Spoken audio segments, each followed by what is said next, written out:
Welcome to I Made This from Do Anything Media, a show about passionate people executing their big ideas in realistic ways you can learn from to make your own big idea a reality. Man, I really need to edit that. I'm Bill Meeks, and today I'm joined by Anne-Marie DeSimone. Hi! And we're live streaming on Facebook, too. I see Bobby there in the chat room. How's it going, Bobby? Because Bobby's always here. Bobby's always here. Yeah, so basically what we're doing today, normally... You know, this is a very tightly edited interview podcast, one-on-one, getting into the real nitty-gritty of creativity. A lot of people are stuck at home right now, forced to be creative mostly by themselves. Do you need some sanitizer? Yeah, actually, that would be great. Thank you. Thank you. You're welcome. Could I get some more sanitizer? Sure. Awesome. Thank you again. Yep. Thank you again. Sanitize, everyone. Yeah, got to sanitize. Yeah, so what we're going to do today is we're going to have sort of a special episode where, like I said, we're live streaming on Facebook, and we're going to be bringing in different cool creative people I know to talk about what they're working on during the quarantine, the COVID-19 coronavirus quarantine. COVID-19 shut down. Yep. So many states are shut down, but not Florida. Not yet. Not yet. Coming soon. It's coming. The Olympics had to go first, and then Florida will be right behind them. Yeah. But so anyway, everyone's stuck inside. We're going to be talking to her in a few minutes. But first, I thought we'd kick off the stream here, sort of just talking between me and Anne-Marie about how our quarantine vacation has been going. Anne-Marie, why don't you go ahead and fill us in? Because you're a teacher, right? So I am a teacher. Yes. Rumor has it. Well, we were on spring break this week, so it wasn't a huge difference because I wouldn't have been doing much work anyway. However, I did spend a lot of my time creating new online resources for my students that I'm not sure they're really going to get to use because they're going to be getting packets mailed to their house. But we're going to try and get some of that digital stuff in there for them too. But the whole shutdown, I have never not wanted to lay in my bed and watch TV as much as I haven't not wanted to lay in my bed and watch TV this week. You're like, I've watched all of the CSI, all of the Gilmore Girls for the 15th time. I have not gotten to Gilmore Girls yet. I'm in the middle of both a CSI and West Wing rewatch. I have my Netflix and my Hulu. If I feel like it, I'll go to Amazon and watch Downton Abbey again. You're motivated to stream. I'm motivated to but one cool thing that you've been doing is just this week, J.K. Rowling sort of loosened up the rules about the Harry Potter stories. Right. So why don't you tell them a little bit about that and then what you've been doing for your class? Sure. So actually, since this all started, probably actually about 2 weeks ago, when they first started shutting down a couple places, a lot of mostly children's authors, a lot of picture book authors started loosening up the copyrights so that teachers could read their books to their students, whether it through like some sort of a closed video. Most schools have some sort of platform like Google Classroom, Canvas, a whole bunch of different. What are you doing? I'm just moving my microphone so when I'm looking at you and talking with you, I'm actually talking into the microphone. So a lot of them have loosened those so that people can see that. So J.K. Rowling has done this. So now I've been recording Sorcerer's Stone chapter by chapter for my class. I'm only 2 chapters in, and let me tell you, it takes a lot longer to record a chapter than I ever thought. Like, it goes so quick when you're just reading it to yourself, and you're like, 3 minutes later, half an hour for chapter 1. Yeah, I've been recording an audiobook version of my fan podcasting, the complete guidebook I came out with a couple weeks ago. True. And yeah, it feels much longer when you're manually having to read it. Right. I see that Bobby had a question. He said, speaking of Gilmore Girls, have you seen Zoe's Extraordinary Playlist? Okay, listen, I made it about a third of the way through the pilot. And then I was like, I just can't. I want to watch anything that Lauren Graham does because she makes me happy. I couldn't do it. I'm not good with the shows that are musicals, which is so weird because I'm really good. Like, I enjoy musicals, but I'm not very good with TV shows who are like, this is our musical episode. No, stop. Not everybody can be Glee. See, for me, I've been hesitant to watch it just because I was a huge fan of Crazy Ex-Girlfriend. Oh, yeah. And I've heard this was like the show that they released to take the place of Crazy Ex-Girlfriend. And so I automatically have something against it. So I haven't checked it out quite yet. From the little bit I've seen, you would not enjoy it. Yeah, because because it's basically they use pop songs, right? Yeah. And just use those as like the musical interludes. Right. It's kind of like the music in their head, or it's like the Zoe can hear what other people are playing in their head type of song, like the music. You know how you always get a song. Yeah. So, which is very much how Crazy Ex-Girlfriend was. Like the musicals were, what she was thinking about the situation in her head, but they were original songs. They were like over 100 original songs for that series. Right. So no, we haven't seen Zoe's Extraordinary. No, sorry, Bobby. Let's see. As for me, sorry. What have you been up to this week? Oh, thank you for asking. I'll pay you $5 a little bit later. Okay, good. What I've been working on mainly is, and you heard about it if you listened to the Ali Spagnola episode of I Made This. There was an advertisement saying we're doing a Do Anything Jam, and we want to get you involved. It has micro vlogging and all this stuff.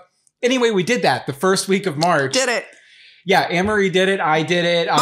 Bobby in the chat room did it.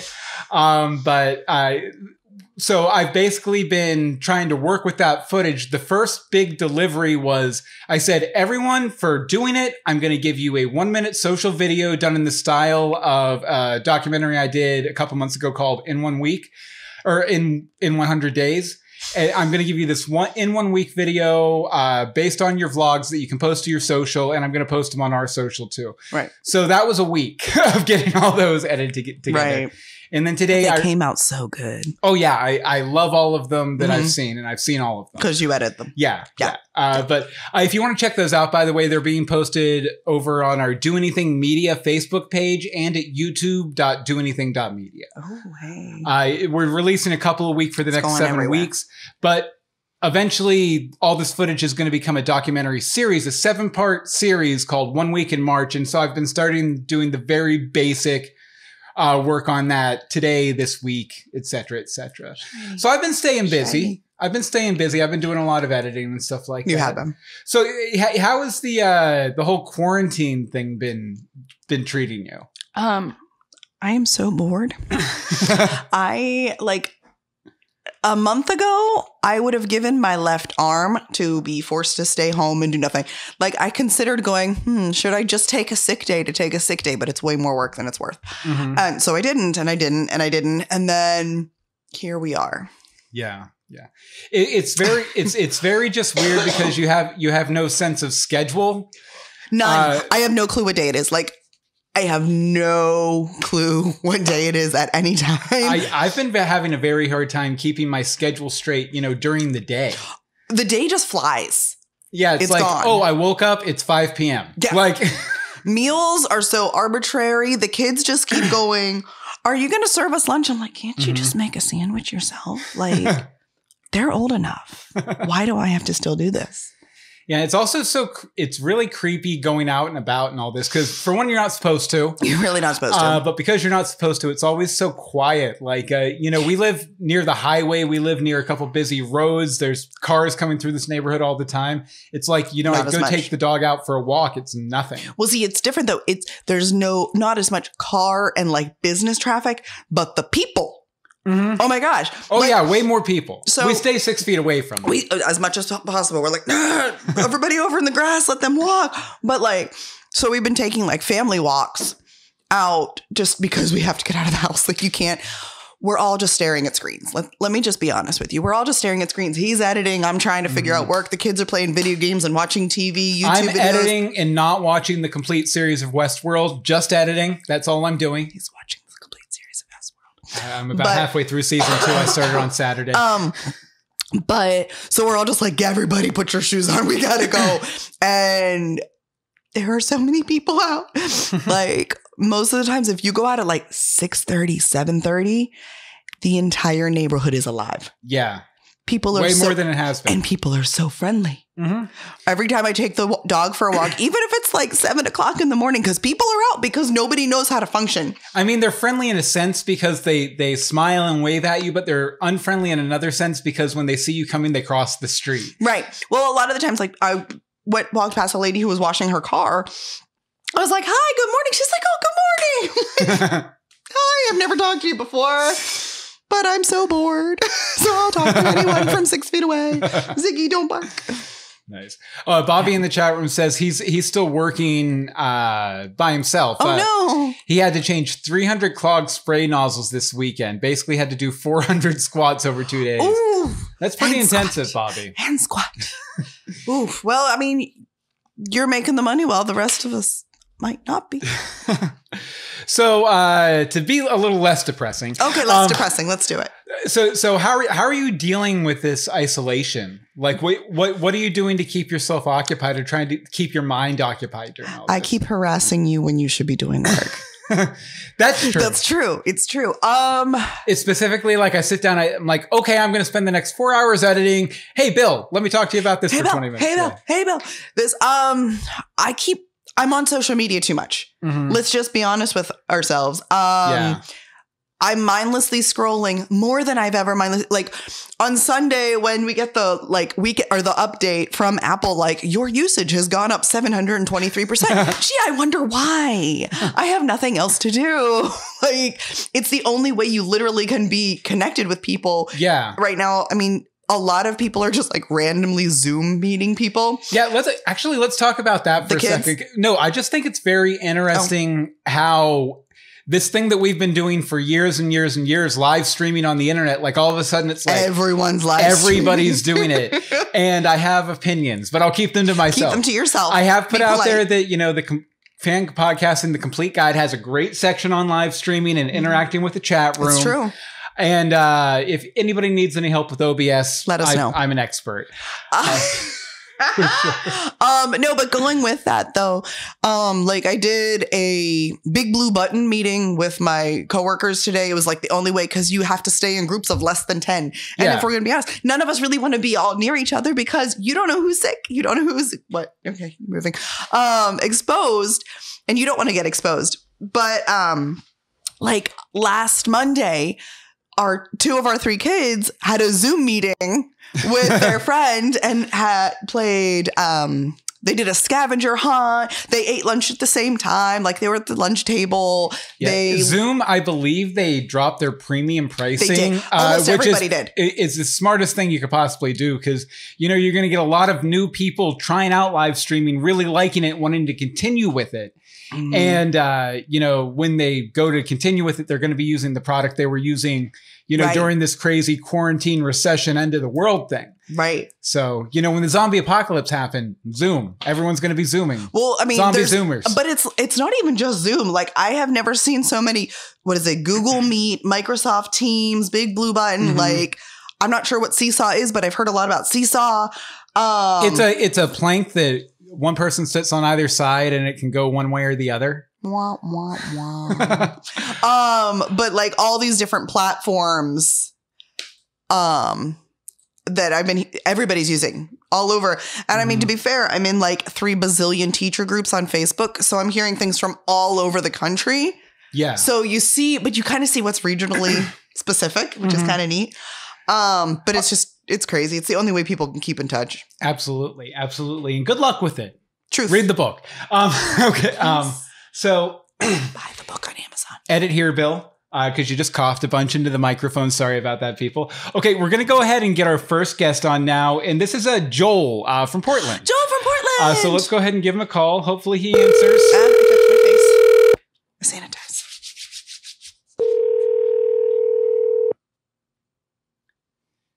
Waiting on Joel. Waiting on Joel from Portland. Hello? Hi, Joel.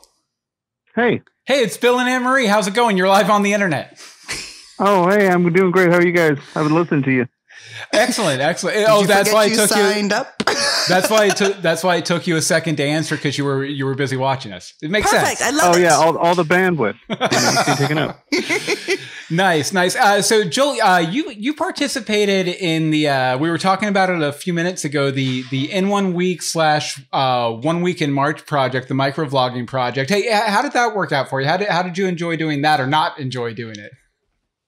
Well, at the beginning, I thought it was easy, just to film everything all day for, 10-second increments and then just send it in to you. Mm-hmm. And then I found myself getting to the end of the night, after coming home from work at 5:30 and doing the rush of getting everyone to dinner and bed. I'm like, oh, I got to record something. So most of them are either like on a car ride or late at night. Yeah, I think I saw that a lot. It's just one of those things. I think because I did it for 100 days, I got very much more in the rhythm after 20 or 30 days of always looking out for something. But just that very short time period of 7 days, it's hard to kind of fall into the habit. But you did great stuff. I really loved everything you shot. Although there was a lot of stuff from your car.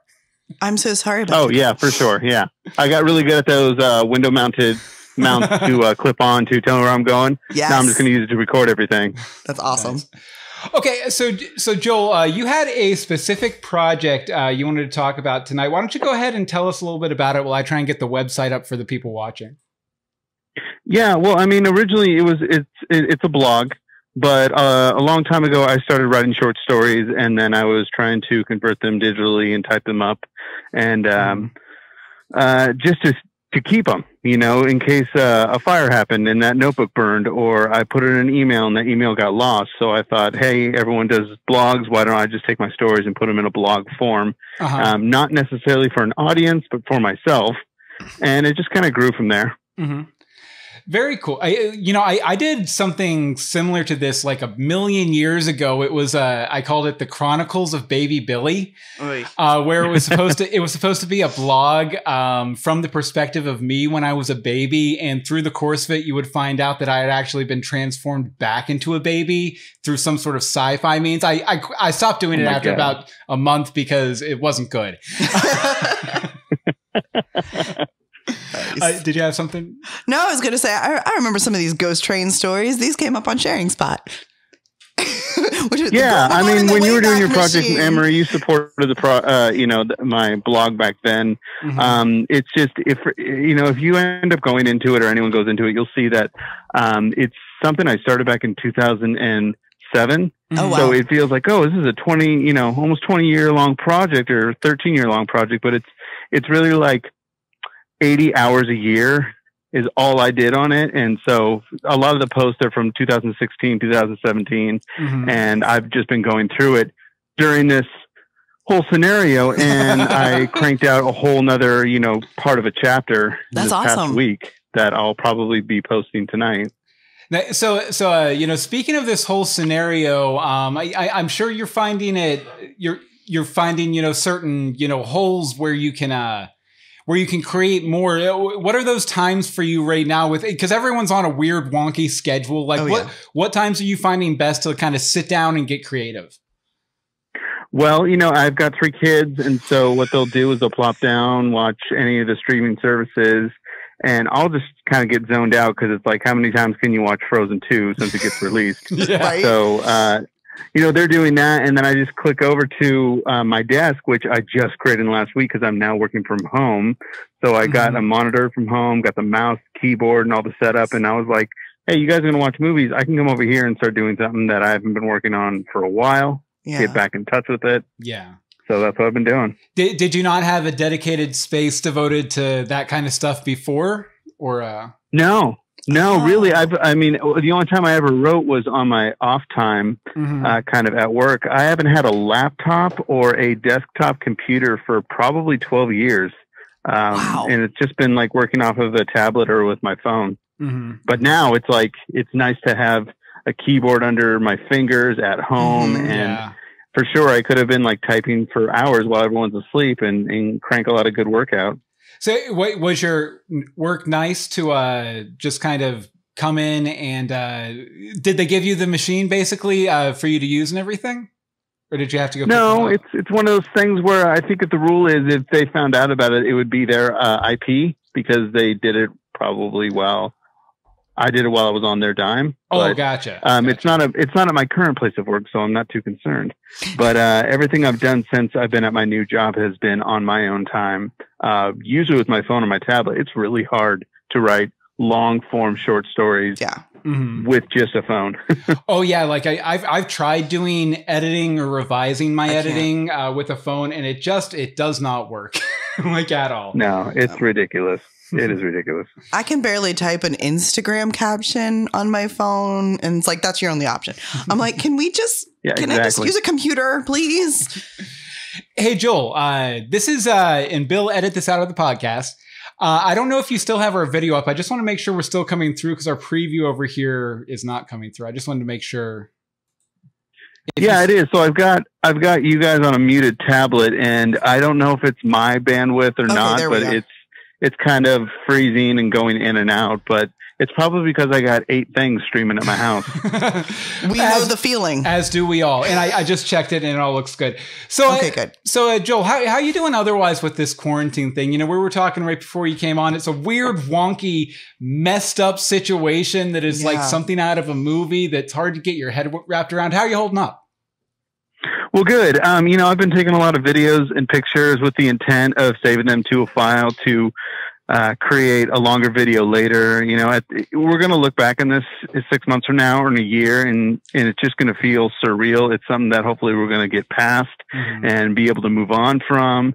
And we will look at how we work from home differently. We'll look at how we, you know, treat germs and germ warfare in general differently. Yeah. But, you know, it's a moment in time to capture. For sure. So that's what I'm doing. We've kind of, like you guys said earlier in the beginning of the show, we've been going out for walks and drives, not to go anywhere, just to drive, to just have to some get out. sense of normalcy. Escape we haven't had for a while. Yeah.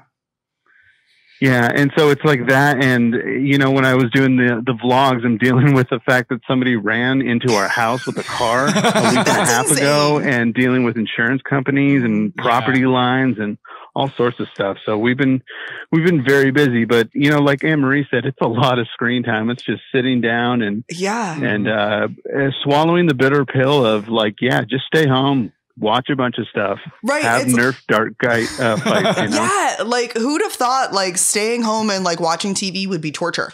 Yeah. Or like playing on I'm like, I can't go down any more YouTube rabbit holes. Like I'm bored. I'm bored of my usual rabbit holes. Yeah. It's like, you know, throughout the rest of the year, you're like, man, I wish I could just get 5 minutes to catch up on this show or watch this movie or something. And then you finally get the time and you're like, wait a second. I'd rather go somewhere. I'm bored now. Like I've done this for 26 hours. I'm bored. Yeah. Yeah, exactly. Well, I mean, like you guys said, you watch a show, and what do you do when you're done with that show? You go on the internet to read fan theories, and you go and find out like other pages, like here's all the Easter eggs you didn't see. Right. And then you realize it's 2 a.m. in the morning and you haven't showered, and it's just a mess. Exactly. Okay. I'm going to we're going to have to let you go in a second, Joel, because we have someone else lined up at 8:30. But I'm just going to take a quick survey. Right now, you know, a week and a half or so into, you know, this whole lockdown quarantine situation. The major part of it. Yeah. How many showers are you taking every week? Right now. Every week. You know what? I took one for this podcast. I was like, I got to sound good, so I got to go make myself look good. That explains why you haven't cursed at all. You sound very probably clean. Three. That's all good. That's 3 good. a week.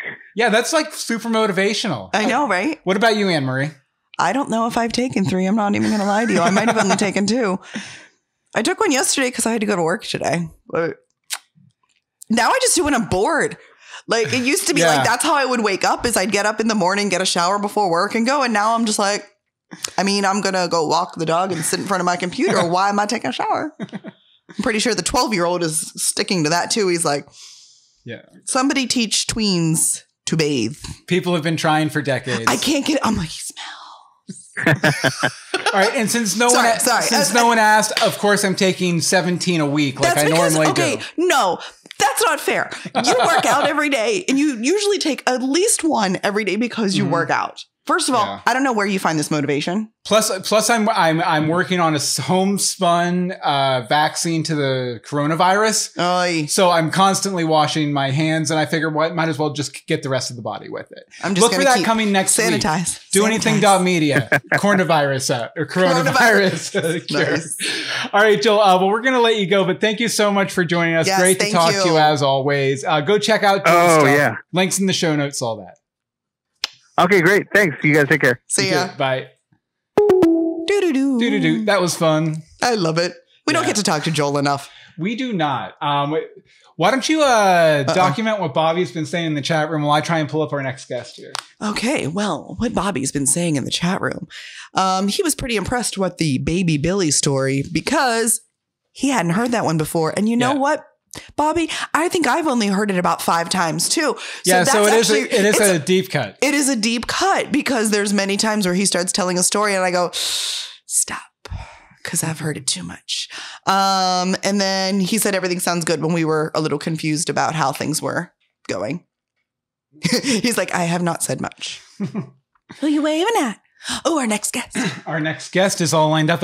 We're not supposed to call him until 8:30, but I know he has an early out. I was about to say, we're 8:26. Yeah, so I'm going to go ahead and try and give him a call. Anyway. And I'll go ahead and let me load up the Skype window here. Hey, how are you on the Skype window too? Because it's capturing over here right now. Oh. Let's see here. So let's go ahead and call up Nathan. Hopefully Nathan will answer. Oh, I feel like I haven't heard this song in ages. Oh, this changes our... Hello, Nathan. How's it going? It's going quite well. How's it going with you, sir? Excellent, excellent. Sorry, you won't be able to see us. Okay. But this is Nathan Beatty. Hi, Nathan Beatty. I know him from a lot of things. You guys might know him best if you followed my Dog Boy books. Nathan did the audiobooks for the Dog Boy books. Oh, that's awesome. Yeah, and it was a lot of fun. There's the voice right there. But you also do a lot of podcasting and stuff now too, which you weren't doing back then. So Nathan, why don't you go ahead and give us just a little, brief introduction to you and what you do? Well, I do a lot of things. Currently, right now, I kind of gave myself the title of technical director of the Creativity in Progress Network, or we like to call it the CIP network. Mm-hmm. It's fun when you do stuff like this. You can give yourself titles like that. Yeah, I know. I made myself COO. CEO over here. CEO. Yeah, no, I told my wife that, and she was like, "Why didn't you pick something fun, like CEO or something like that?" And I was like, "Yeah, I was trying to be a little humble." But yeah, so we do a lot of podcasts. I do it with a good buddy of mine, Ethan Murphy. He's an author of the comic book series Slate and Ash. Mm-hmm. And it's actually a fantastic series. If you're interested in it, you should check it out. And he's actually out in LA trying to. He has a studio who's interested in it. He's trying to get it going into a bigger thing than just a comic. Nice. Nice. Well, so it'll be made in about 3 years. Seriously. There's going to be a big backlog at the studios coming up here. Exactly. Yeah. And the thing is that now that we're all home, it's just going it's going to be an explosion of ideas and content. So it's going to be interesting. It's like sucking a milk straw or a ice cream through a straw. So it's gonna be but yeah, so he's out there doing that. We also do Ari Orner is our other host for our main show. Creativity in Progress is the name of the show. It's now a stream, video, and podcast. In fact, we're about to go stream it here in a little bit.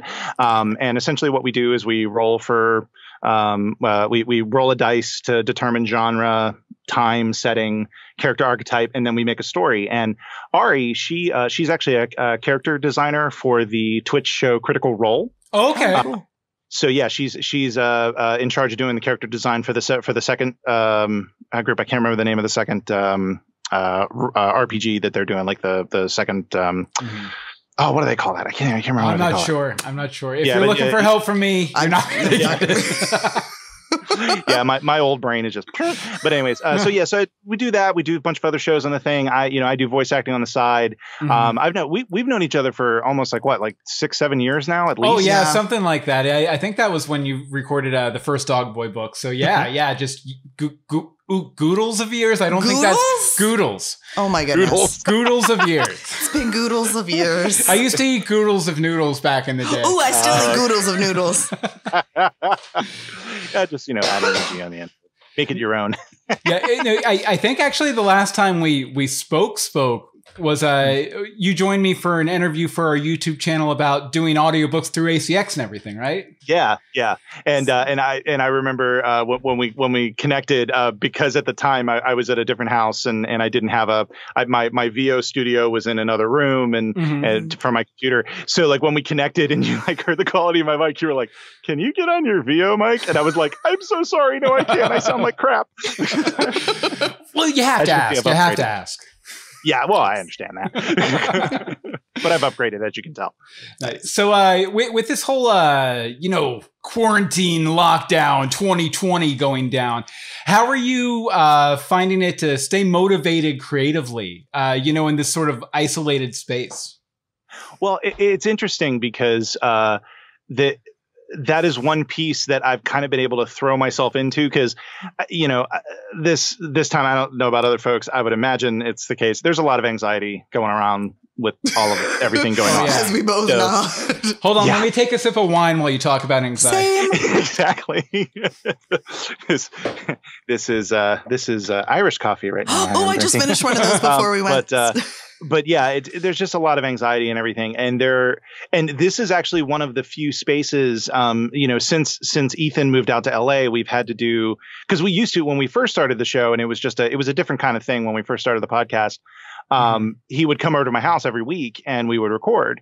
Well, he moved to LA middle of last year and it made it that we had to go remote, and then we added Ari, and she's remote as well. And so it was the one piece of my life that frankly didn't change whatsoever. So I was able to go, ooh, I can do more now because, I have to commute half an hour, 40 minutes into work every day. I've got a little bit of extra time. Granted, I also have kids.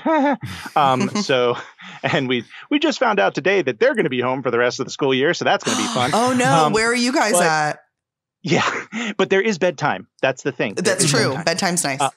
Yeah. So after bedtime, I'm able to come down here and do my thing. And so that's kind of what I've been doing. And I've kind of been this is kind of a way for me to get my mind off all the craziness, because this is, like I said, one piece that hasn't changed.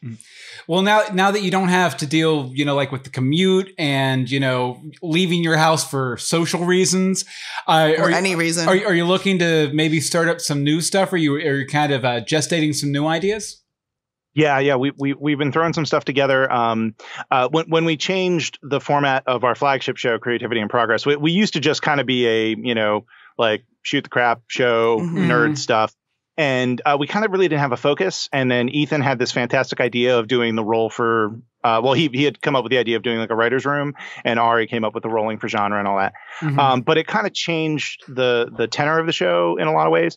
And before we changed the format, Ethan and I had a chance to sit down and just chat in one of our last episodes in the old format.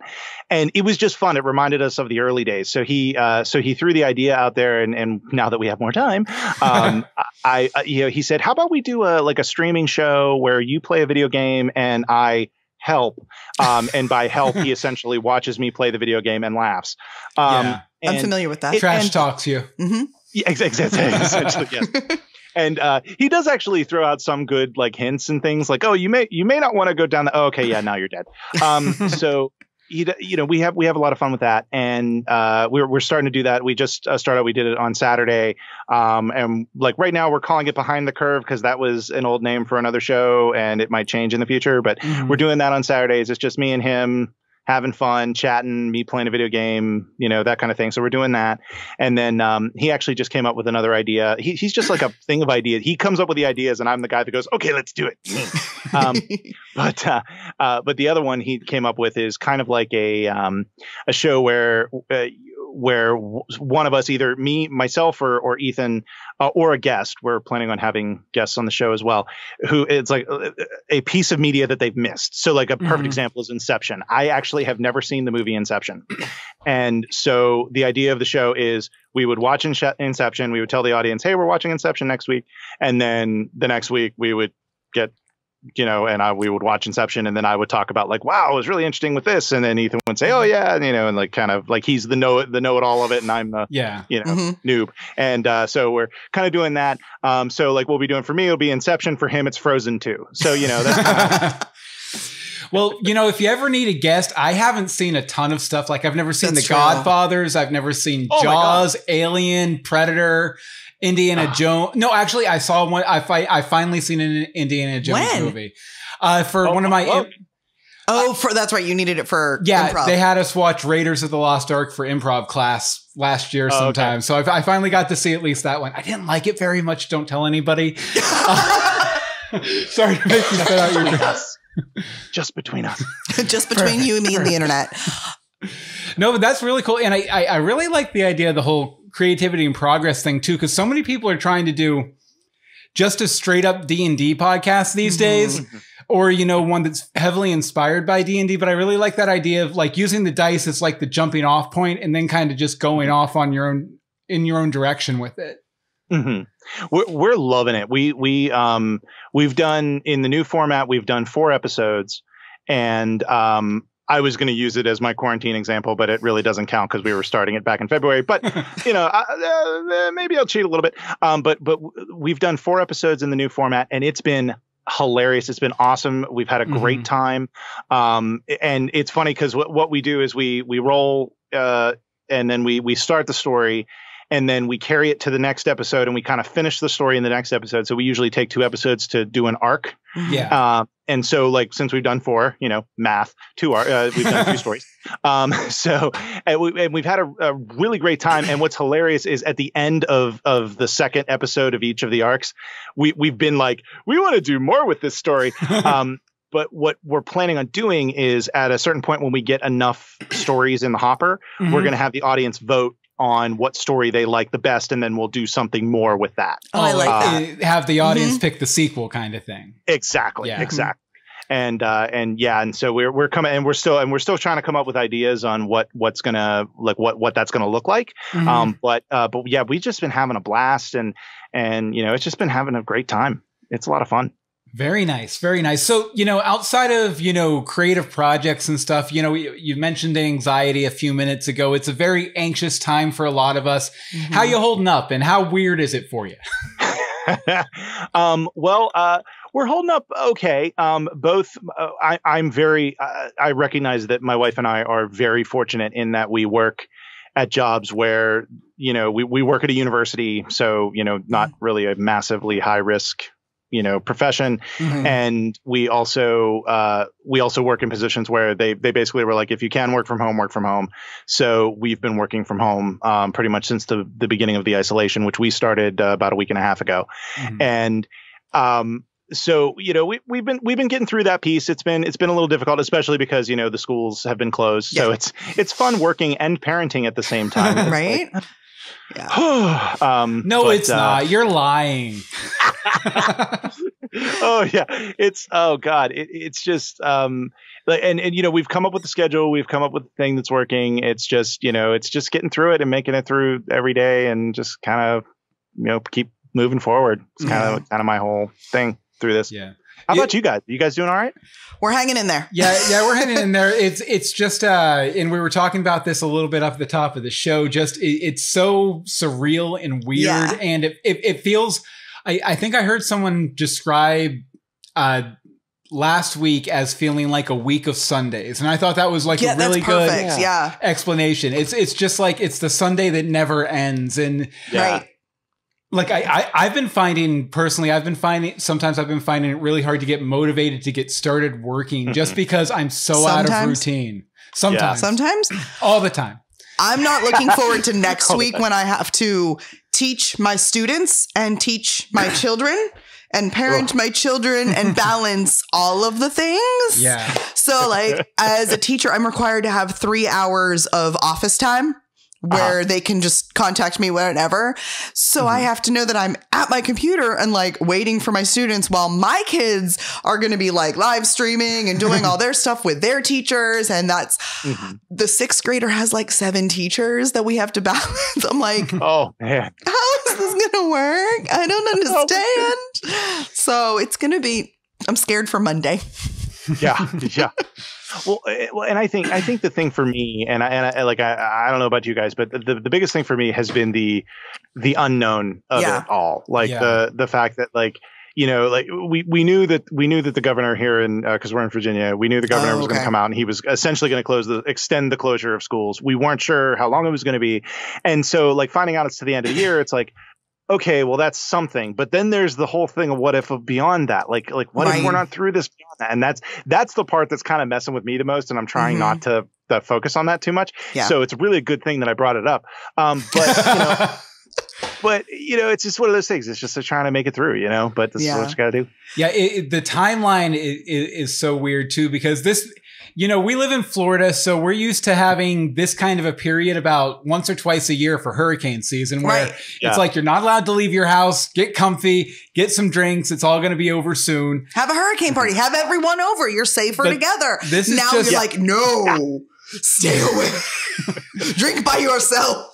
and then this is also like, that's like, okay, within a week, we should be mostly back to normal, or it's all going to be destroyed and it's not going to matter anyway. Right. Where this is like, oh yeah, it's going to be at least a few weeks. It might be a few months. It could be 2021. Maybe you can see your friends again then. Yeah, that's the hard part is not knowing what's next. Well, the thing that gets me is, I use the example of Disney World. Like all of the Disney locations are closed right now. Like that alone is a little unsettling. You know? It's just like, oh God. Even the hotels. I think some of Hong Kong and stuff are opening up. But anyway. I think they're slightly, but I don't think it's actually the parks. I think it's like some of the hotels and restaurants. But from what I heard, there's like a second wave starting to come through. Ooh, that's not good.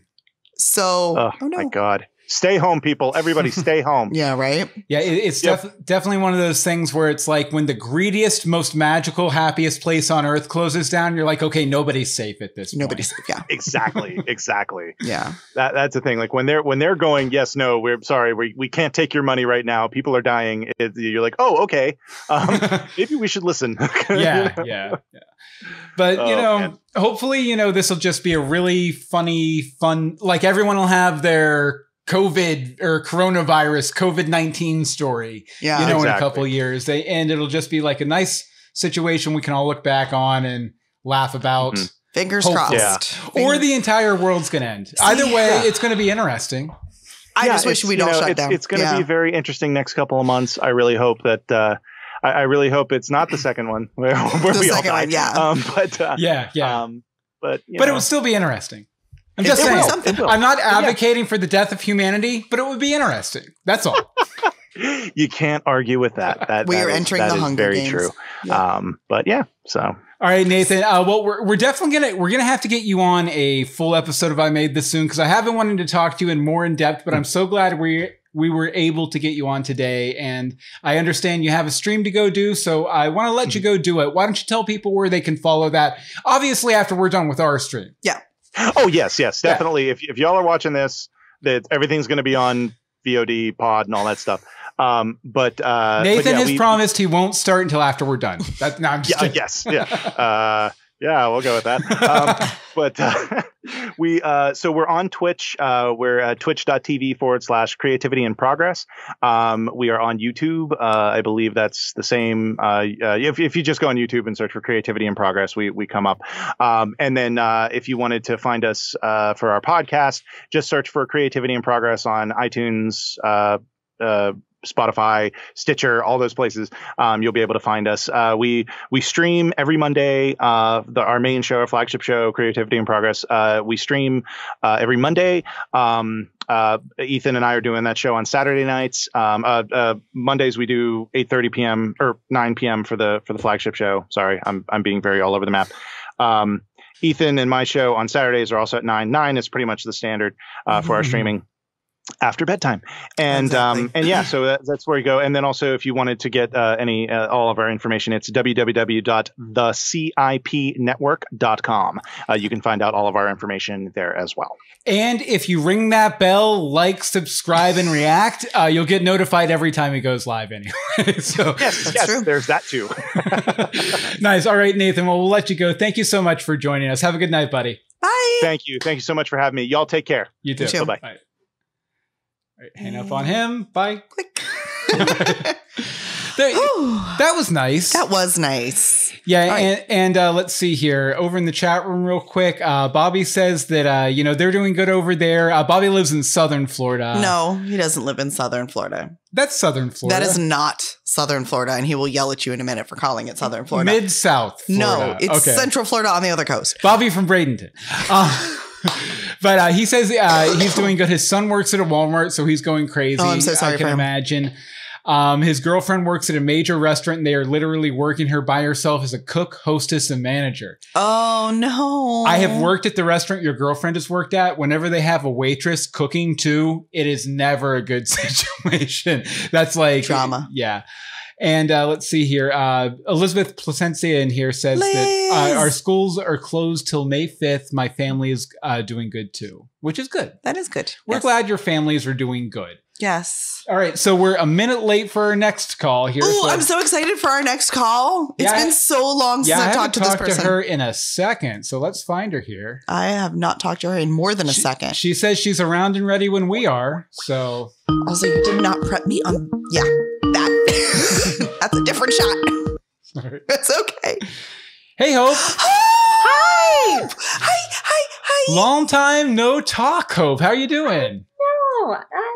I've had better times of my life. Is the quarantine not treating you well? No. In the last month, I went through just a slew of hardships. So I'm sorry. It's been a really difficult time between deaths in the family and strokes with my family and multiple trips to Florida.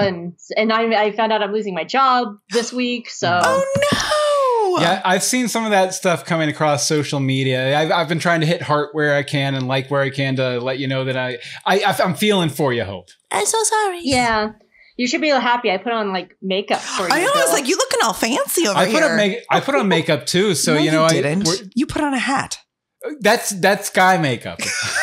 It's true. You can't really tell, but like last time you guys talked to you, like my hair was short, but my hair's like down to here now. Nice. I have it up in a ponytail. So.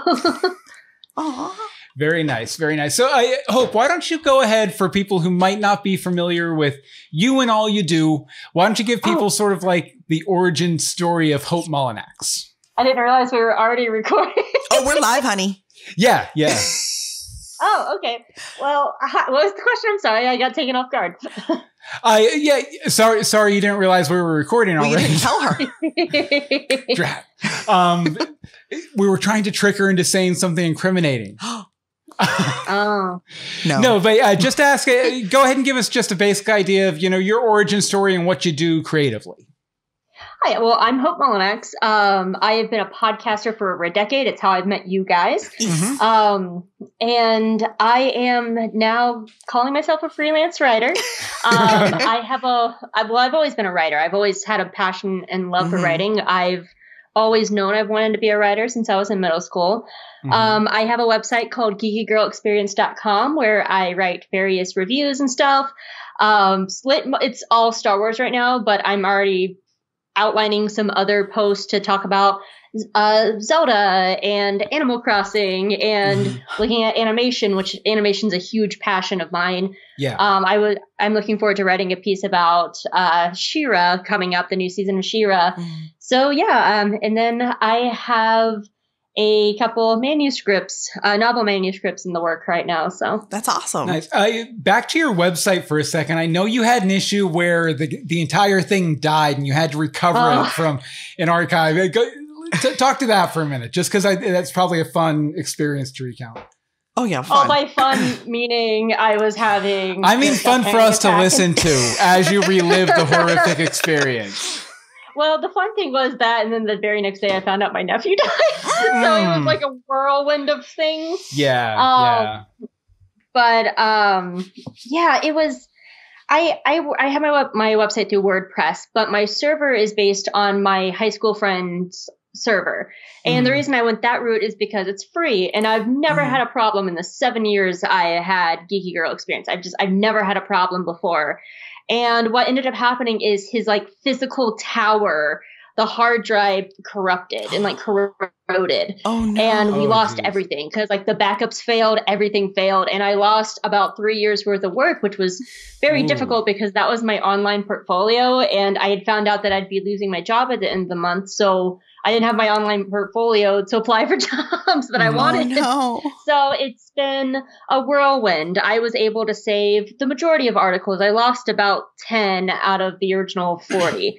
And I've been writing ever since. I'm currently writing reviews of Clone Wars. Actually, before you called, I was just finishing up an article about queer coding in Star Wars animation because the last episode of Clone Wars was very gay.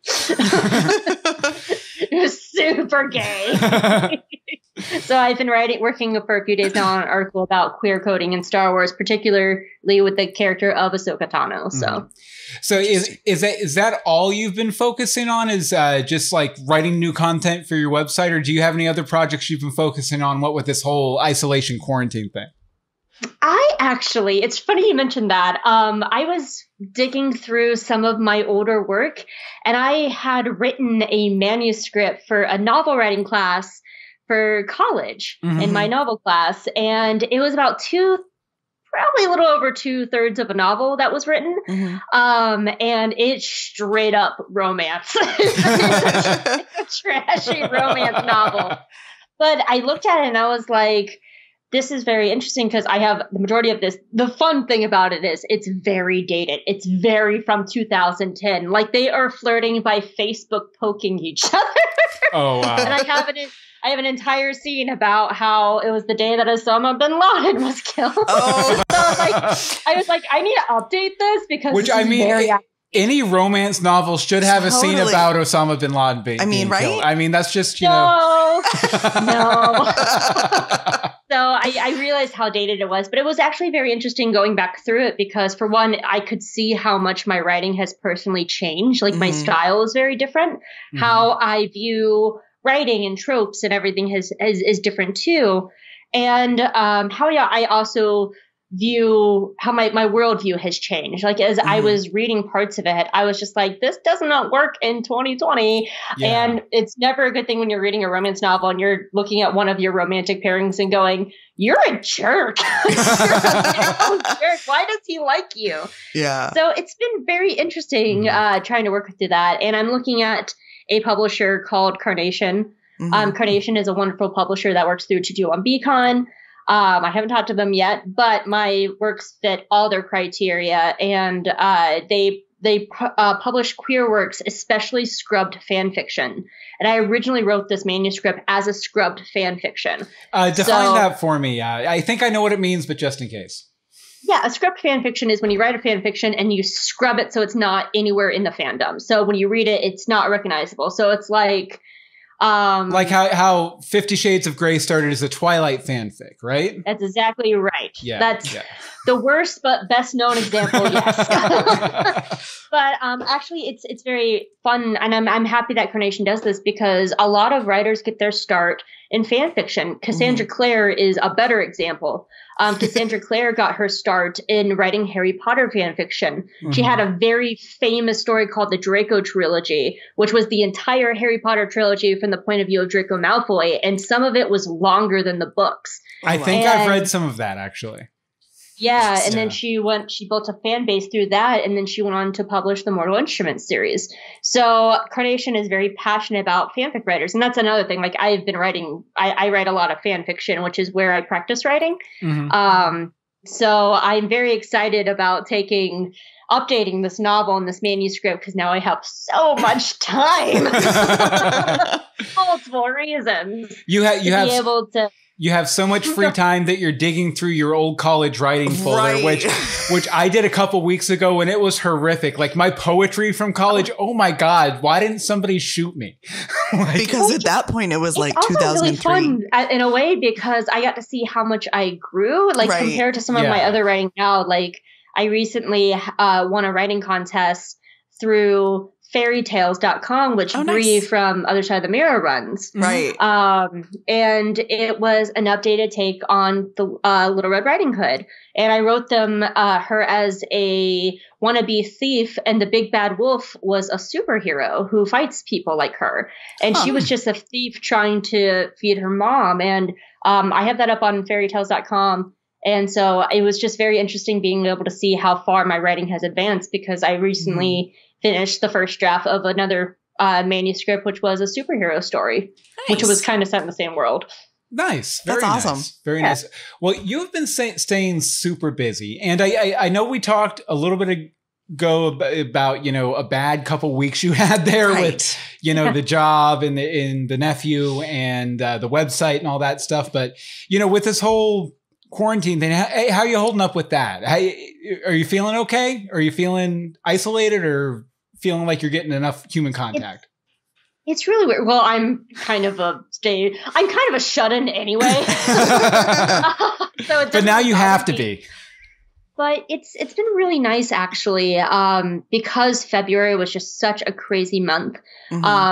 Just between because of everything that happened with my nephew, I had to go to Florida twice in 10 days, and I had to constantly move and travel. And then I came home, and then my dad had a stroke, and it was just so go. That now that I can't really go anywhere, it's been actually very helpful, because I can finally mourn myself. I was very much having to be like the emotional stability for everybody. Right. And it was actually time to let me have some downtime to mourn, take some mental health for myself. I got myself some self-care and bought a bunch of like Nintendo Switch games. Nice. But actually, it's also given me time to write, which writing is my form of self-care. It's the way that I feel the most like me, and it's the time where I can express myself. And podcasting, being able to have time to actually work on my podcast, which is Jaig and Jedi. It's a Star Wars podcast, and being able to like really focus on that. And it was giving me a place just to have an outlet for emotions. I kept actually finding myself going back to a first love of mine. When I was very young, I guess not very young, probably like middle school, high school, I was really in love with a show called Cardcaptor Sakura. And it's one of my like essential, important shows of my life. And in the series, whenever Sakura has a bad time, she has what's called her invincible spell. And her invincible spell is, no matter how dark it is, I will always be okay. And whenever she says that, her powers go. And so I kept finding myself saying that as a mantra of, I will, surely it will be all right. I will always be okay. It will be okay. And it's just a way of how like fandoms can help us heal. Like I ended up falling back on a very old fandom that I grew up with, and kind of healing through now having something to channel my focus into with Star Wars fandom. Because the final season of Clone Wars is running, and Clone Wars is my first love of Star Wars. That's why I said the tattoo.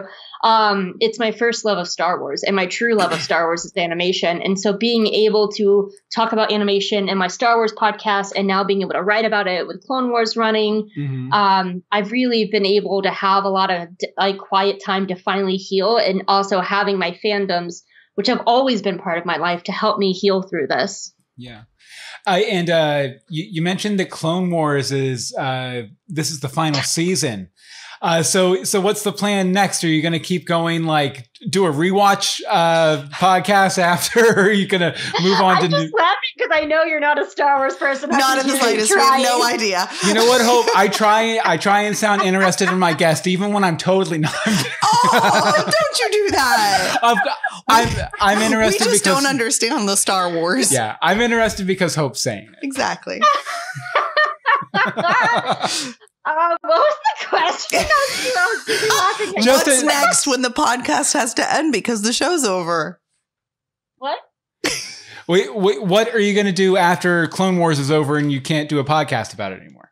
Well, I'm actually podcasting about Star Wars Rebels, which was the second show. Because in our podcast, we've done everything. We're doing everything called the Filoniverse. And the Filoniverse is what's created or produced or written by Dave Filoni, which is Clone Wars, Rebels, Resistance, and now The Mandalorian. Well, we've done all of Clone Wars, but we're a little over halfway through Rebels. We still have Resistance. We still have The Mandalorian. And there's been a lot of rumors about a Rebels sequel coming. And so we decided as long as there's Star Wars animation, because we could still talk about the Freemaker adventures. We could talk about the Ewoks adventures. Hell, if we get really desperate, we can talk about droids from like the 80s. So like we have plenty to talk about. And Star Wars is coming with the High Republic. Mandalorian season 2 is coming in the fall. We know there's a Kenobi show. We know there's a Cassian Andor show. The High Republic is now a series of books and comics that are coming out. There's Star Wars comics. I am currently reading the current Darth Vader series, which is amazing because it has my girl Sabe in it. So like there is never anything I can't. Double negatives. Never anything you can't do. About Star Wars. Exactly. There's always something to talk about. And I have a lot of think pieces that I've worked out. Like I said, I'm currently writing a piece. Writing about queer media is very important to me. So I always have that to write about, especially when it comes to queer characters in Star Wars. I have a think piece that I've been wanting to write about Kanan and the Grand Inquisitor. I know you don't know who those people are, but they're important to me. I think I've heard of the Grand Inquisitor. He's my grande boyfriend. Him and my blue husbando and black metal daddy, who is Vader. That's one way to look at him.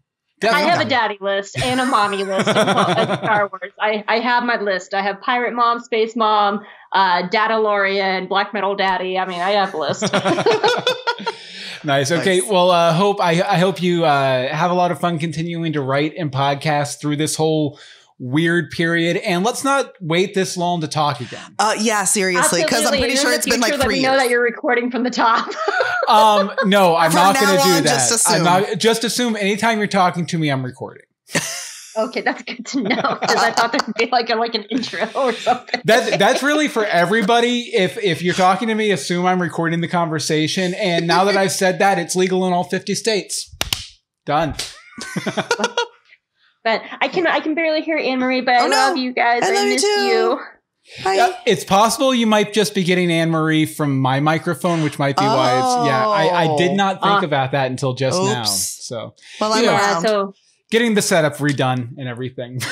We don't do this regularly anymore. I haven't asked you guys. How are you guys? We're hanging in there. Yeah, we're good. We're good. Busy. Doing okay. Yeah. Really, like, we're bored. It's boring. It's weird. It's frustrating. Like, I have the company and stuff now, but I also have, clients I do stuff for. Like a lot of that work dried up, because there are no conventions going on, so I can't go shoot a convention, stuff like that. But, it is what it is. We'll survive. We'll be good. We just, worst case scenario, we'll just go loot and pillage, and we'll be fine. I did today earlier, speaking of looting and pillage, I was coming back from the bank and I definitely came across some graffiti on a place that said, "Who is John Galt?" And I was like, oh, we're getting to that point of our society now. I don't know if you can see it, so. Not quite. Down the road. We're actually now getting into Atlas Shrugged society, are we? Okay. Nice. I think it's going to be, I'm trying to think of what. Let's go ahead and just real quick round the room. What apocalyptic society do you want the world to turn into because of this virus? Hunger Games. Okay, Marie, with your kids, sending them off to fight in a war. Well, the kids are already doing Hunger Games in our living room. They have their own version of the Hunger Games happening already, and the oldest is reading them right now, and he's like, "Let's do Hunger Games." I'm like, dude. We live in like Area 4. Like, no. Yeah.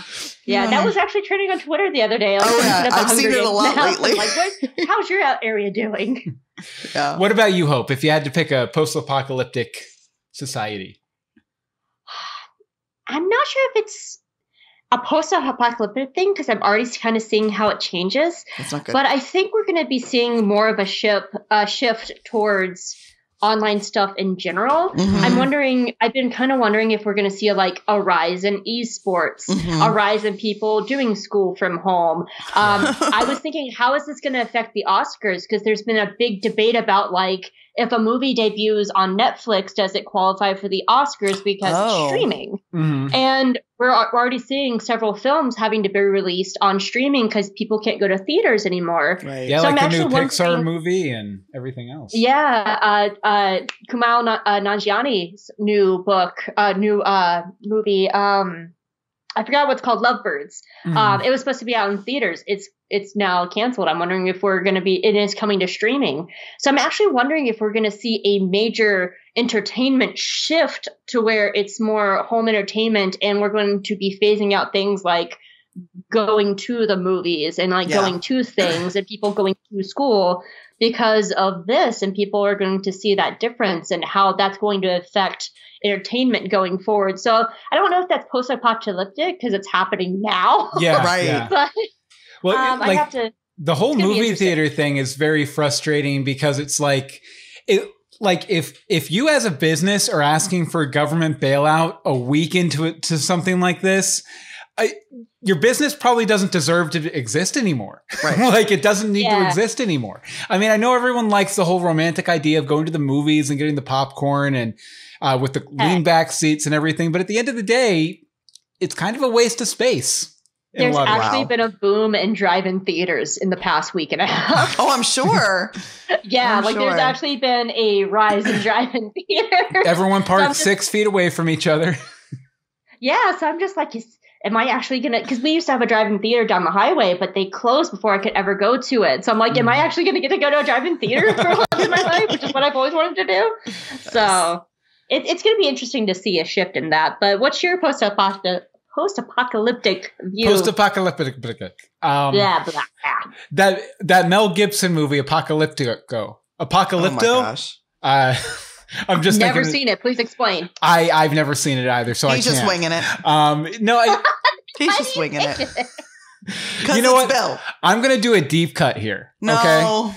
In 1978, before we were born, there was a series of religious propaganda films released about the rapture in the end times. It started with a film called The Thief in the Night.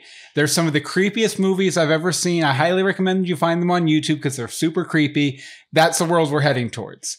The one where they execute you and the Antichrist is an animatronic that you would see at Disney World. Oh, God. Yeah. Well, that just sounds delightful. For one, I don't like horror movies. Two, I did do a piece for Universe Box about how I have a phobia of cyborgs and robots. So none of that is my jam. Well, I hope we'll not be taking my suggestion. And honestly, I hope nobody else out there does either because they're bad. They're real bad. But that's the one I picked because I'm weird.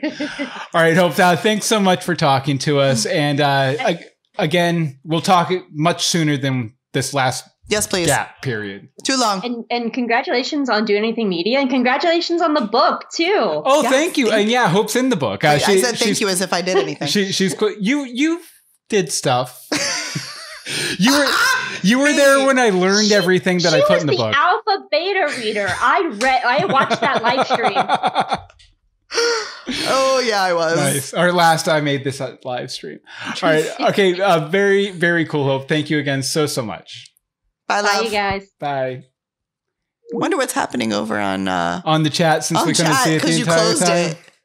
Wait, wrong chat. Here we go. Okay, lots of numbers. Oh my goodness, zombies. Okay, so Elizabeth had to go.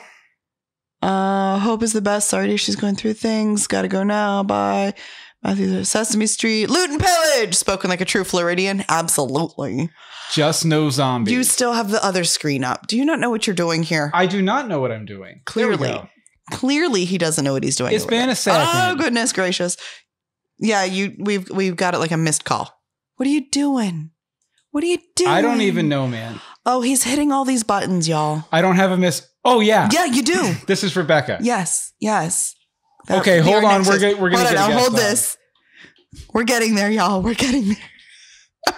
This is our post-apocalyptic world. We stream. Oh my goodness. Okay, in just a moment here, we should be getting, or not Hope. I am around if you need a guest. Oh yeah, we missed a lot of stuff. Oh, I know. And she's around if we need a Yes. guest. And she's messaging me, so we're gonna get Rebecca Johnson on. Give me 1 second. Let's do it. Okay, I'll hold this. Do what you need to do. Okay, hold on before you start fixing things. Hi. Hey. Hey, Rebecca, how's it going? Oh, there she is. It's good. How are y'all? Excellent. We are surviving. We are surviving. Absolutely. I'm a survivor. Yes, I think we all are. Yeah, sorry we were a couple minutes late getting to you. Hope went a little long, and then I was like, I'm not sure if Rebecca's coming on or not, so we can probably she'll probably wait 3 minutes or something. No, I'm actually glad I could join you guys because I was actually live streaming on Facebook for my mom's birthday. Yeah, how did that go? Your live stream birthday party? It went okay, but StreamYard, which is what I was using, it sort of broke. So I don't know what happened. I don't know if we had too many people on at the same time, or our internet connection might have gone bad or something, and the stream stopped. And so I'm upset with myself that like all the good stuff with like our family members and stuff like didn't archive on Facebook. But there's about an hour of it that, you know, she can still go back and look at. But I thought that was a cool idea. I actually stole that idea from my friend Leah, whose little girl, her daughter Molly, is having a birthday this week. And she was going to do a virtual birthday party for Molly. Awesome. And she created a Facebook event and all this stuff. And I was like, you know what? That's a good idea. and I think for Molly, they were just going to like send her pictures or videos or something. And then when I started kind of playing with streaming stuff, I thought that would be a cool idea because my mom's kind of used to Skype and she misses her friends and getting to hang out. So this would be a good idea to have all of her people come to her if she can't go to them. Yeah. So that at least made it, I think, a little special for her. And she was laughing and cutting up with people. So I think that made her day. So I'm glad we made that happen. Even if the first like 40 minutes of the stream or whatever like didn't archive, at least she had that experience. Yeah, I don't think she wanted to stop. I think she could have live streamed all night. You should tell her to get a Twitch channel. Like I want to watch your mom play Skyrim. Oh man, my mom and a Twitch channel, that we could make that happen. I think we could do that. Let's do it. I mean, it's quarantine rules now. It's quarantine rules. We've been saying that all the time. # quarantine rules. Yep. You know, anything goes because it's quarantine, baby. It's quarantine, baby. So, you know, you talk a little bit about the live streaming. You've been actually working because you're one of the co-hosts of Supergirl Radio, and you've been sort of working on trying to up your live stream game, mainly because I challenged you to. And wow, way to take all the credit. Well, no, Rebecca, I get the credit, right? It's true. Yeah. See? Yeah. See? No. Don't feed his ego. His book, The Complete Guide to Fan Podcasting, talks about how you need to always be trying to, you know, always up your game. And so live streaming is something we haven't really been doing. Mm-hmm. So how have you been finding that process? Because I know I hopped on to help you troubleshoot. You were trying to get OBS going on Saturday or Sunday. And so how have you been finding that discovery process of figuring out a process you can use week to week? Well, Bill was super helpful to me, even though I had no idea what I was doing whatsoever. And I think my little laptop, as much as I paid a lot of money for this laptop, and I still think it cannot do certain things. Mm-hmm. It just gets overwhelmed. and once I hear it making a lot of noises, it like has this low buzz to it. I'm like, oh, this laptop, it can't. You're like, where's there a train whistle on here, man? Yeah. This is an ultra thin laptop. Yeah. I mean, I paid so much money for this and it buzzes when it's overworked. So I think the OBS thing, I don't know if I'm going to be able to make it work. The tutorials are so misleading on YouTube. They're like, oh, this is super easy to go through loop back into OBS. And I'm like, y'all are lying. This is not easy. I don't know what you're talking about.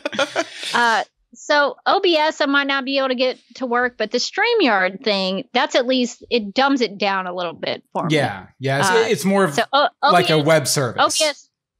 Yeah. OBS is for those like really smart people who know what they're doing, like Bill Meeks, and StreamYard is for people like me. Or like, I don't understand any of this. Like I was talking about this with Anne Marie after I got off with you the other day, and I was like, I feel like there's something about OBS. I don't know if it's the way the program's set up, because to me it seems super simple and super intuitive. I've run into this a lot, both helping out friends like you, Rebecca, and helping out people at my former job, trying to get OBS working. And people just like, I feel like they block themselves with it a little bit. They're like, this is a weird interface. It looks like it's from Windows XP. I don't know if I'm going to be able to deal with this. And I feel like they push maybe about 15% what they need to, and then they kind of give up on it. And that's no judgment on you, Rebecca. I'm just saying, I think it's interesting. No, it's all the judgment on me. I fully judge myself.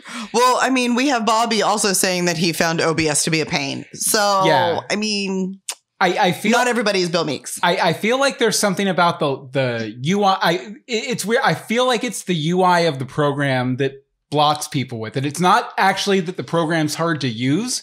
Yeah. It's that it looks like it's hard to use. It does. Well, and I think there's something also with the weird like Mac versus PC thing. Mm-hmm. Yeah. Trying to figure out what settings have to change with your audio and all this kind of stuff. Yeah. It's a mess. Yeah. Okay. With OBS on the PC, it's like everything works right out of the box. You can get audio and video from anywhere on your computer and all that stuff. But I know Mac, the audio's an issue. I think Mac OS a couple of years ago, they did an update to their audio drivers that didn't allow you to capture the audio, your speakers as a stream, like an audio stream. So it messed with a lot of people who do music production. Gotcha. It messed with a lot of people who do video stuff and live streaming and all that stuff. But yeah, OBS. I recommend it. Nobody else does. I enjoyed Bobby's comment. I spent many frustrating Skype sessions with Bill trying to figure out OBS. You're no dummy, Rebecca. Well, I appreciate that, Bobby. Yeah, Bill was very patient with me, trying to, and we got it to where we could at least hear each other. Yeah. But then when I tried to actually go live on Facebook, people couldn't hear the other side of the call that I was on. So there was just one little extra step. Maybe I'll try it again in the future to see if I can figure that out. Well, I mean, if we're quarantined too much longer, what else are you going to do? I've got all the time in the world. Right. I mean, also if there's another cold snap, you can run OBS, try and run OBS. Don't have to turn the heat on in your house because your laptop will take care of it. That's true. Yeah, I think at some point the laptop is just going to like take off. I think it's just going to rise up off of my desk and it's just going to float in the air because there's so much pressure underneath it. So, but besides all this live streaming stuff, how have you been keeping yourself busy during the whole quarantine-mageddon? Well, last year I was really not last year. Last week, it feels like it's been a year. It feels like it's been a year. That's a valid statement. So last week was actually supposed to be my spring break. I work for the University of Alabama. And so last week was supposed to be like my vacation. And so I thought about, well, I've got some things I can work on for work. But then I was like, no, this is my spring break. I haven't had a vacation in a couple of months.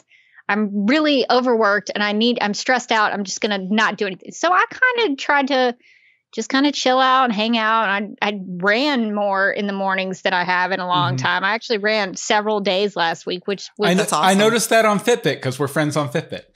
Yeah. Can we not talk about Fitbit? Normally I'm like lagging behind on Fitbit because I'm so lazy now at my job. But so now when I get to run a lot, I'm like, yeah, I'm coming for you, Bill and Anne Marie. Anne Marie hasn't gotten to participate since January. Her Fitbit got left in New York City. And somebody won't buy me the one that I want. That guy. She's pointing at me. You can't see us. He won't buy me the new one I want. Well, once I think that needs to happen. Once the apocalypse is over, we can readdress. Once we're done with the apocalypse. Yeah, I think that's fair. Yeah. So other than that, I try to kind of just be productive in my own way, and which is mostly didn't do much of anything. I started watching the original Pink Panther with Peter Sellers. Didn't finish it. I need to finish it. So I kind of started a lot of things and then didn't finish them. But now I'm like, now that spring break is over, like I'm back at work, working from home. And it was the first day back, and like I was super busy because now, so with my job, so I work with museums. I do content creation for the Alabama Museum of Natural History, the Gorgas Museum, the Moundville Archaeological Park, which is sort of like a Native American site, and then a transportation museum in Tuscaloosa, which kind of tells the history of Tuscaloosa. And so we cannot physically go to the museums. Nobody can be in the museums. So it's a weird time that we're trying to figure out. And it's actually kind of, I'm talking a lot about myself. So I'm sorry about that. So no, that's what you're about yourself. Yeah, you're here to talk about yourself. It's cool. I feel bad talking about myself. But it's weird. So I just got this job like 8 months ago, and everything about it feels so. Now, some people may not believe in this kind of thing, but it almost feels like it was like a divine appointment because so many things about it are just like, it's almost like it's catered to me specifically. So this whole situation we find ourselves in, the fact that I was like looking into live streaming, doing more live streaming, and then this happened, and now we're going to have to do a lot of live for my job. So it just sort of lines up perfectly. So I now have all of this experience where I've sort of figured out how I can do some Facebook and YouTube live streaming that would work perfectly for us to try to translate what we do in the museums with the educational outreach that we do, to doing more for the people at home. Because I'm sure y'all have been on Facebook like, oh, the Center for Puppetry Arts is going to do a marionette show today at 10. Yeah, it's like, everything is doing a live stream. Everything. But we were doing it before it was cool. We were doing I just want to state that for the record. We are the OG, as Liam would say. We're OG. Yeah, no, y'all were trendsetters before any of this is cool. But it's just funny. Like now that none of us really have anything to do, it's like, oh, I've got all these shows I can go to. Like, oh, they're letting the penguins out at the aquarium at 11. I gotta get there. I hate it because I'm running into situations where two people I like and know and love what they do are live streaming at the same time, and I have to make a choice. Or as I did last night, I had a music live stream up on my left monitor. On my right monitor, I had someone like just talking to the camera. So I was like, I can split the difference and I'll pretend this is background music for this other stream. See, that's so fun. And so that's what we're trying to do with the museums, trying to figure out how we can do some of that stuff. So I think we've got some cool ideas. So if you want to see what we're doing, follow UA Museums, follow the Alabama Museum of Natural History on Facebook. Like our pages, because I think we're going to do some cool stuff. We were talking a lot about, doing some training sessions and maybe doing some things for kids, like talking about archaeology versus paleontology, which I'm like, that's great. I want to learn about that. Yeah, I love Forget the kids. I don't know about that. Darn those kids. So I think it'll be a cool way to, talk about nature, and there'll probably be some lessons on bugs. I imagine we'll probably talk about bugs. I know more entomologists now than I ever have in my whole life. So if you need to know about bugs, let me know. I know bug people now. No, thank you. Yeah, I think this whole time in history, when we look back on it, it's gonna be a time that's known for innovation in entertainment and broadcasting and education. And it's going to be a time that's known for, innovation in our personal lives too. Like, I'd imagine once we're through all this, telecommuting is going to be much more common. Because people are going to realize, you don't have to be in the same office. And we got all the same stuff that we were supposed to get done. So why not, get everyone off the streets in the morning and the evenings and, It'll save on so much like pollution, and it'll save time. Yeah, time. It'll save so much time for like parents who have to drop their kids off at daycare and make sure that they leave by whatever time to get there. Because I know when we lived in Atlanta, that was a struggle for us. I went in early and left early than everyone else in my office so that I could kind of sort of almost miss Atlanta traffic and drop off and pick up my kids on time. Yeah, because there was no other choice. And here, just to drop off the kids at school in the morning, it's an hour. It's an hour, sometimes an hour and a half if there's a lot of traffic. Yeah. So, And I home. have a 2-hour commute. I drive from Birmingham to Tuscaloosa, so it's an hour each way. So yeah, it's nice. I don't have to drive in the morning. I just get up and get to work. So I'm Keep your I'm cool with that. PJs But on. Although I have been noticing with a lot less driving, my podcast backlog is getting like really, really full because I listen to podcasts when I'm out walking and when I'm driving, and I haven't been doing much of either lately. No, you haven't. No. Yeah. And for me, just like with my job, like it sucks because I really like the museums I work in. Mm-hmm. And so now it kind of sucks that I don't get to go to the museums and they don't get to do their events and their programs. Like they're almost all of their programs are everything's. We may have to cancel programs for April. I don't know. Wow. You probably will based on how things are looking. I would count because I know like something like 6 or 7 states have canceled like school through the end of the school year. Mm-hmm. Yeah. I'm just waiting for our governor to get it together and cancel ours because I don't see us going back. I feel like the way this is going, it's almost safer just to keep everybody home as long as we can. Let's reevaluate in the summer once this is all done. Mm-hmm. Hopefully we don't get another round. So Anne-Marie, I know you're a teacher. So how are y'all dealing with this in terms of like teaching kids? Well, my personal school is extremely low income. So most of my students do not have computers or internet, even though the local internet is offering it for free purely for this reason, but they don't have computers. So we are, our district is sending them packets to complete and mail back. Okay. We'll see how that goes. My faith is a little low on this one because I have had trouble getting my students to turn in work in class when they're with me and I'm standing right there. So let alone having to go through the step of doing stuff at home and having their parents put it in the mailbox or whatever, even though we're having a self-addressed stamped envelope, like everything's done for them. They just have to put it in. I'm planning on providing some additional like online resources because there's so much out there that my class hasn't been able to take advantage of because I'm also at a low performing school. So we have a lot of state and county interventions. So my curriculum's handed to me. So they're like, here, teach this from this PowerPoint. And I'm like, okay, let me do that for you. But now I can get a little bit more creative with it and offer some additional resources that might be a little bit more engaging for some of my students, especially the ones that care and want to try.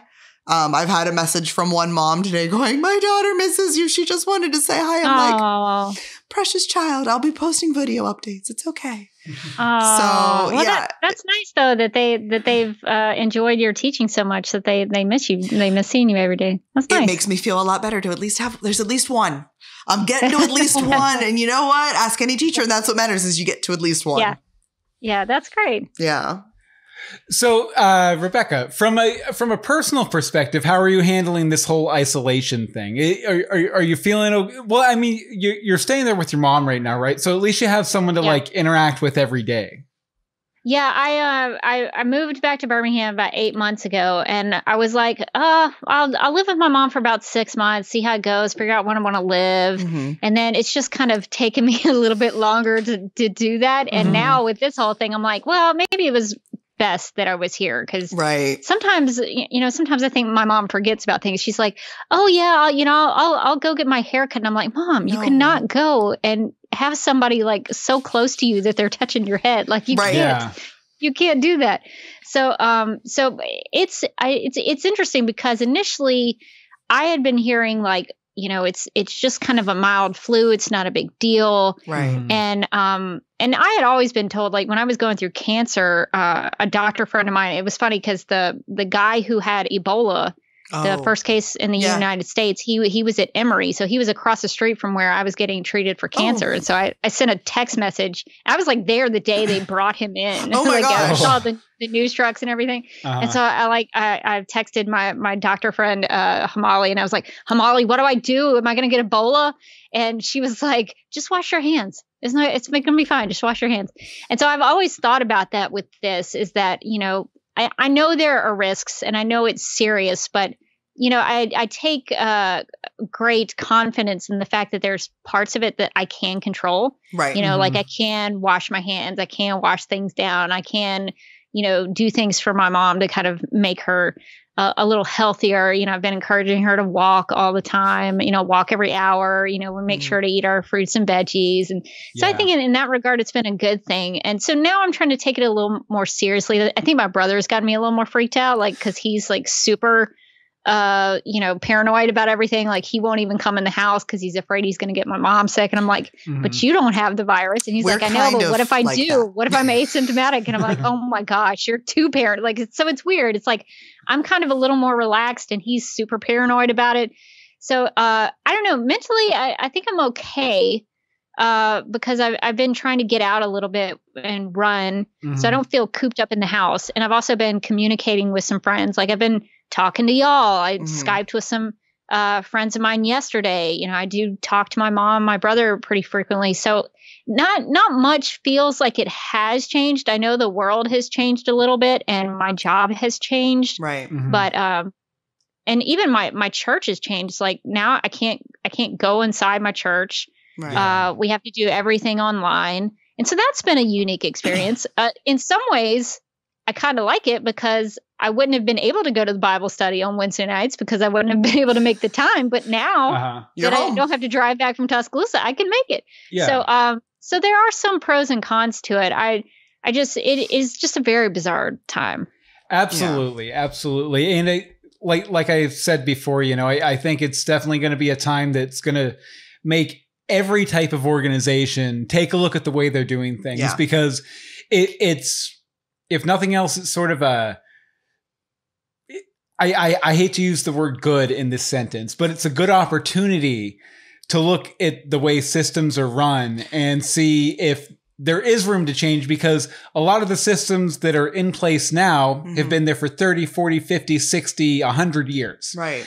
And we have all this technology that we've been developing over the past several decades and all these advances we've made as a society.